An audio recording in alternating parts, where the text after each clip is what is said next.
Question number 2 है कि area of a square shape surface of a machine is given by the expression 25x square minus 30x plus 9 metre square. Find part A expression of the length of the surface, part B expression for the boundary of the surface, part C expression for the cost of polishing the surface of machine at the rate of ₹75 per meter square, and part D is expression for the cost of edging around two sides of machine surface at the rate of ₹28 per meter.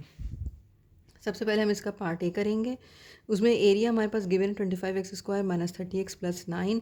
चूँकि ये square है तो इसके सारे sides, उसके 4 sides बराबर होते हैं, तो एरिया इसका आ जाएगा लेंथ इंटू विड्थ होता है, तो एल इंटू एल जो है वो एल स्क्वायर हो गया. ठीक है, अब हमारे पास एरिया जो है वो आ गया. Area is equals to L square. Taking हम यहाँ पर एल स्क्वायर है तो हम इसका रूट लेंगे, तो एरिया हमारे पास आ जाएगा L square is equals to A हमने लिखा, एल स्क्वायर का रूट लिया तो ये एरिया आ गया, और इस तरह एल जो है वो रूट ऑफ ए के बराबर हो जाएगा. हमारे पास एल जो है वो हमारे पास अंडर रूट ए हो गया. अब हम इसका एरिया लेंथ निकालेंगे.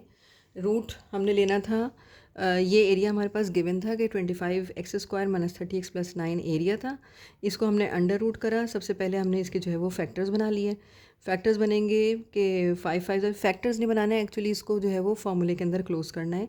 तो ये हो जाएगा A square 5 25x square minus 2ab plus B square. ठीक है, 3 3 ज़ा 9 होता है, तो इससे हमने यहाँ पर 3 3 ज़ा 9 कर लिया.